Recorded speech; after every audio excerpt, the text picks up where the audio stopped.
नमस्कार, मैं अविनाश रंजन गुप्ता आप सभी का अपने चैनल पर हार्दिक अभिनंदन करता हूं। आज के इस वीडियो में हम लोग कवि नागार्जुन की कविता बाकी बच गया अंडा पर विचार करने वाले हैं। तो शुरू करते हैं इस वीडियो को। यहाँ कविता से जुड़े कुछ बिंदु दिए गए हैं जिन पर हम एक एक करके विचार करेंगे। सबसे पहले हम लोग आ जाते हैं स्मरणीय बिंदु पर, अर्थात इस कविता के अध्ययन उपरांत हम लोग क्या क्या जान पाएंगे। तो हम लोग नागार्जुन के काव्य से परिचित हो जाएंगे, नागार्जुन की व्यंग्य क्षमता से परिचित हो जाएंगे। व्यंग्य क्षमता अर्थात किसी भी विसंगति पर कमेंट करना या व्यंग्य करना जिससे उस विसंगति के दुष्परिणामों के बारे में आम जनता को पता चल सके। भारत माता की दुर्दशा क्यों हो रही है हम लोग यह भी समझ सकेंगे। इसके पीछे जो मूल कारण है वो है राजनेताओं का भ्रष्टाचार और आत्मसुख। देश के प्रति संवेदना महसूस कर सकेंगे। देश कंट्री के प्रति हम लोग, अपने मुल्क के प्रति हम लोग संवेदना महसूस कर सकेंगे, क्योंकि जब देश आगे बढ़ता है तभी हमारी भी इज्जत होती है और हमारा स्टैंडर्ड ऑफ लिविंग भी बेहतर होता है। नागार्जुन जी की सूक्ष्म दृष्टि के साथ उनकी शब्द शक्ति से भी परिचित होंगे। जी हाँ, शब्दों का प्रयोग करना नागार्जुन जी को बखूबी आता था और शब्दों के प्रहार से ही वो राजनेताओं पर करारा व्यंग करते थे।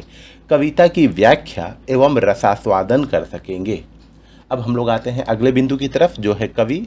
देखिए, कवि परिचय आप वीडियो को पॉज करके जरूर पढ़िएगा। मैं संक्षिप्त में इनके मुख्य पॉइंट्स को हाईलाइट कर देता हूं। इनका जन्म मधुबनी बिहार में हुआ था, जिला दरभंगा। ये संस्कृत पाठशाला में शिक्षित हुए और बाद में ये बौद्ध धर्म में दीक्षित हुए।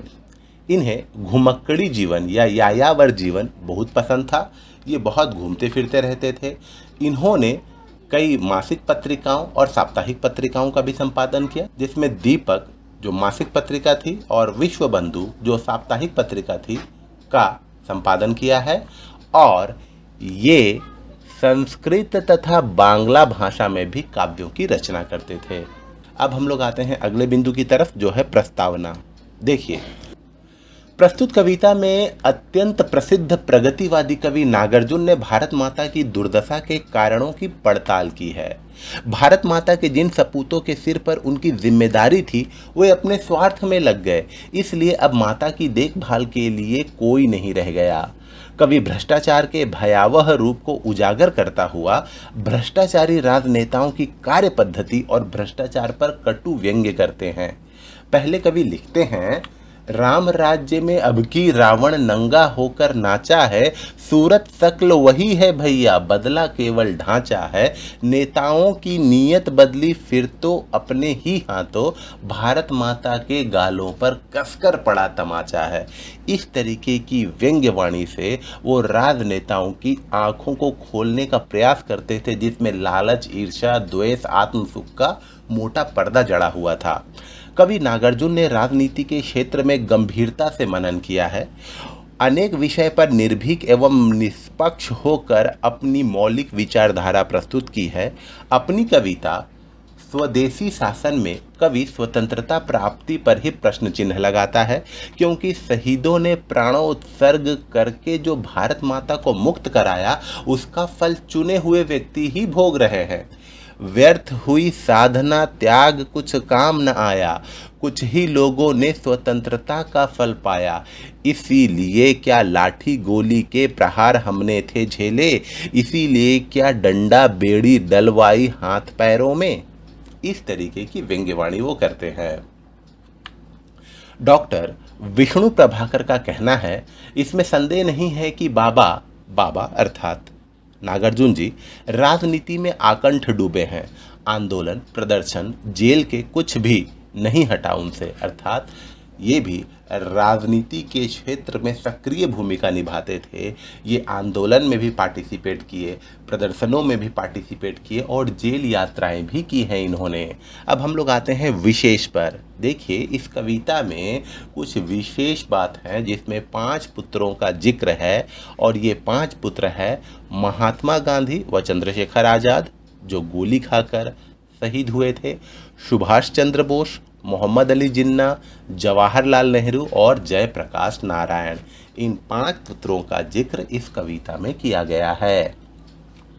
अब हम लोग आ जाते हैं सीधे कविता पर।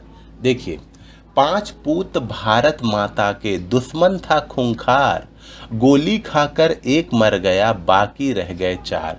यहाँ गोली खाकर एक मर गया कहने का अर्थ है, यहाँ पर नागार्जुन जी या तो चंद्रशेखर आज़ाद के बारे में कह रहे हैं या महात्मा गांधी जी के बारे में कह रहे हैं। 4 पूत भारत माता के, चारों चतुर प्रवीण, देश निकाला मिला एक को, बाकी रह गए 3। देश निकाला किसे मिला?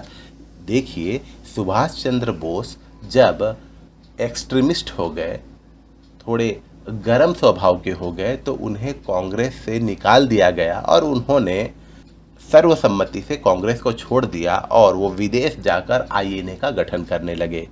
3 पूत भारत माता के, लड़ने लगे गए वो, अलग हो गया उधर एक, बाकी बच गए 2।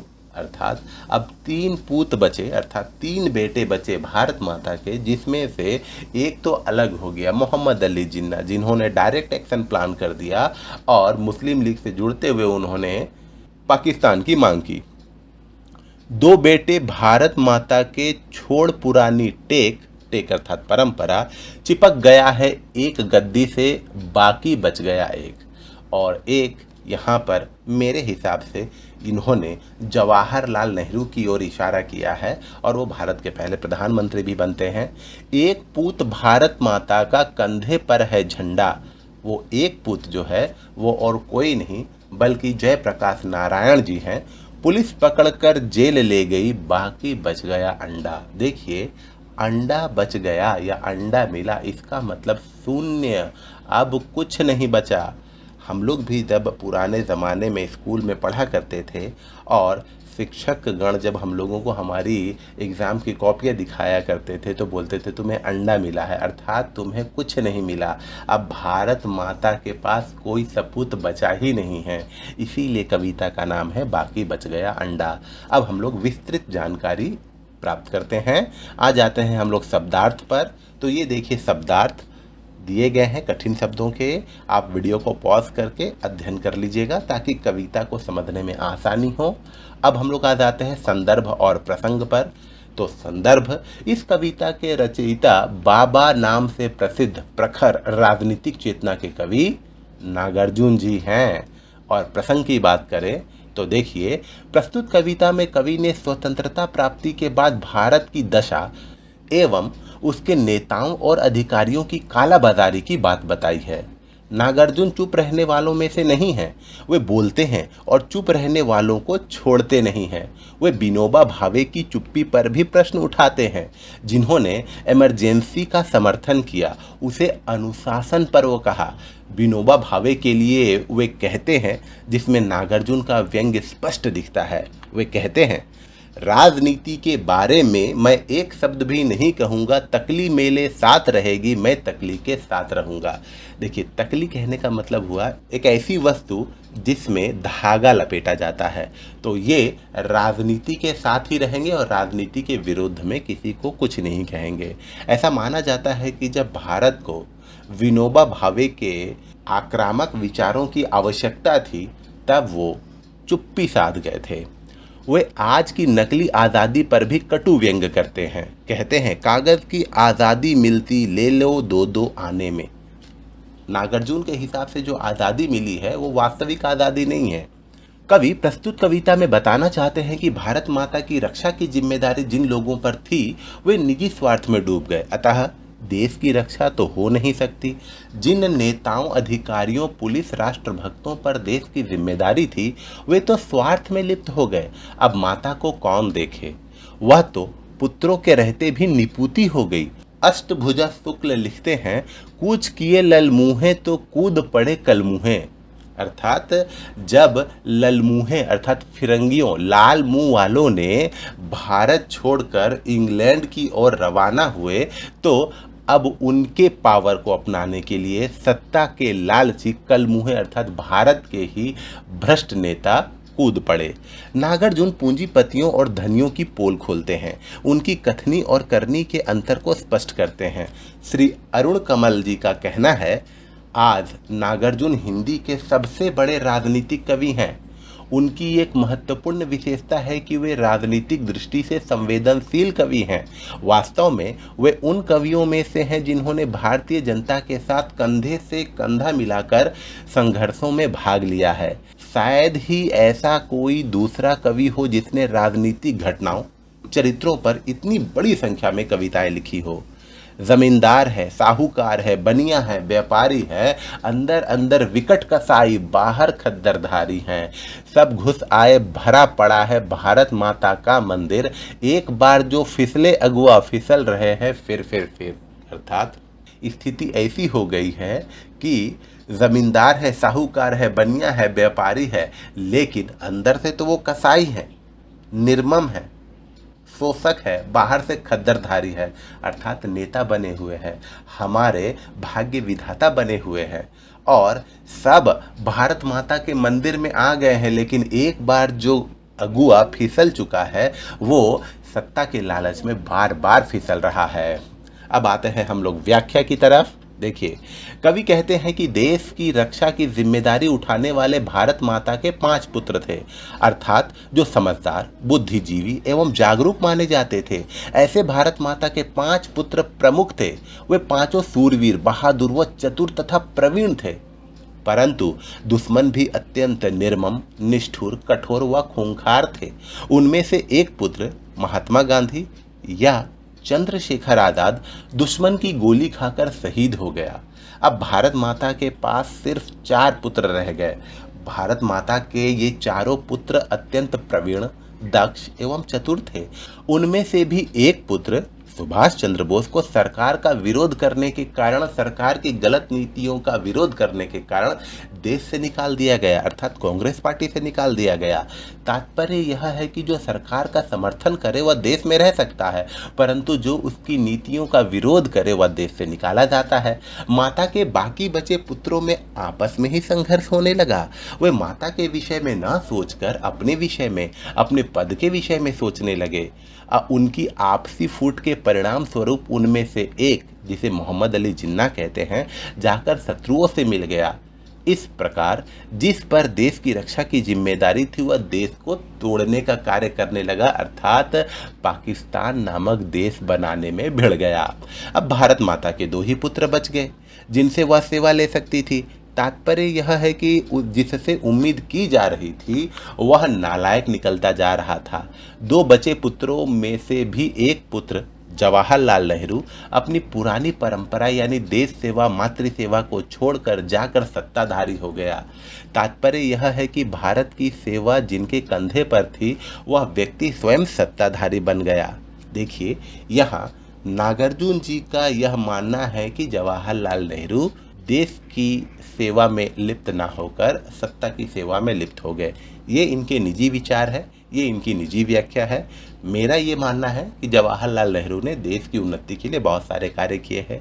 IIT खुलवाए, राउरकेला का RSP प्लांट खुलवाया और न जाने क्या क्या। जैसा कहा गया है, सत्ता के संग रहता तो मैं भी महलों में रह सकता, अब बाकी एक बच गया। भारत माता का सच्चा सपूत कौन? जयप्रकाश नारायण। केवल एक था जिसने भारत माता का झंडा अपने कंधे पर उठा रखा था। देश का झंडा, तिरंगा उसके हाथों में था। वह उस झंडे को लहरा रहा, लेकिन पुलिस उसे सरकार विरोधी कार्यों के कारण पकड़कर जेल ले गई और अब माता के पास संतान के नाम पर सिर्फ शून्य बचा, अंडा बचा। अर्थात जो एक पुत्र माता का साथ दे सकता था उसे भी जेल भेज दिया गया। तात्पर्य यह है कि व्यवस्था ऐसी बनी है कि जो वास्तव में माँ की सेवा कर सकता था उसे अकारण जेल दिया जाता है, क्योंकि वह व्यवस्था के लिए खतरा बन सकता था।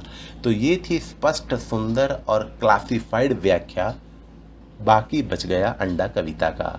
अब हम लोग आ जाते हैं विशेष पर। देखिए, भाव पक्ष देख लेते हैं। नागार्जुन भी भारत माता की ऐसी ही स्थिति को देखते हैं। वे बताते हैं कि भारत माता भले ही स्वतंत्र हो गई है, परंतु वह आज भी उतनी ही परतंत्र और दुखी है। शासक बदल गए परंतु माता की स्थिति बदतर होती जा रही है। उनका जो पुत्र उनकी सेवा करना चाहता है उसे जेल हो जाती है। जो गद्दी से चिपक गया है वह तो माता से मुंह ही फेर लेगा। पंत ने लिखा भी है, भारत माता ग्रामवासिनी खेतों में फैला श्यामल धूल भरा मैला सा आंचल, गंगा जमुना में आंसू जल, मिट्टी की प्रतिभा उदासीनी। भाव पक्ष था ये, अर्थात भारत की स्थिति सुधर नहीं रही है। राजनेता जो है वो स्वार्थ में लिप्त हो गए हैं। विशेष के अब हम लोग आ जाते हैं कला पक्ष की ओर। अगर हम लोग रस देखें तो रस हास्य रस की अनुभूति होती है, परंतु व्यंग्य की तीव्र चमक, करुणा रस की झलक भी दिखाई देती है। छंद छंद मुक्त परंतु तुकांत कविता है। अलंकार अनुप्रास का प्रयोग किया गया है। भाषा शैली, भाषा सरल सजीव एवं सुबोध है। आम बोलचाल की भाषा प्रयुक्त हुई है। प्रत्येक शब्द संगीत के रोशन तारों में माणिक के मोतियों की तरह गूंथा हुआ है। भाव, भाषा तथा शैली का अद्भुत संगम मिलता है। चुटीली और व्यंग्यात्मक भाषा का प्रयोग है। देशज शब्दावली का भी कुछ न कुछ प्रयोग यहाँ हमें मिलता है। अब हम लोग आ जाते हैं अंतिम बिंदु पर, जो है बोध प्रश्न।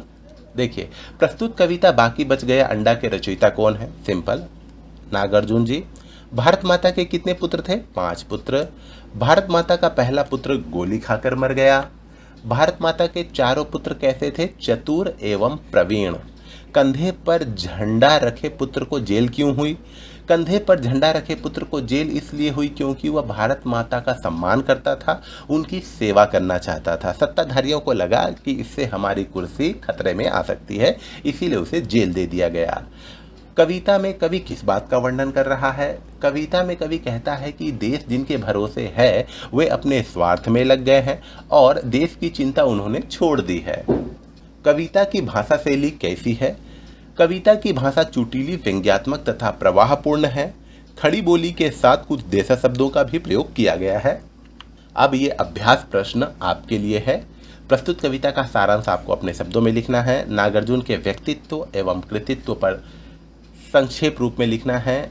नागार्जुन जी की भाषा पर आपको एक लेख लिखना है। नागार्जुन की राजनीतिक चेतना पर संक्षेप में लिखना है। तो इस तरीके से हम लोगों ने बाकी बच गया अंडा कविता का संपूर्ण अध्ययन किया। मैं यही उम्मीद करता हूं कि आपको मेरा ये वीडियो जरूर अच्छा और इन्फॉर्मेटिव लगा होगा। हम पुनः मिलेंगे किसी अगले वीडियो में, तब तक के लिए धन्यवाद।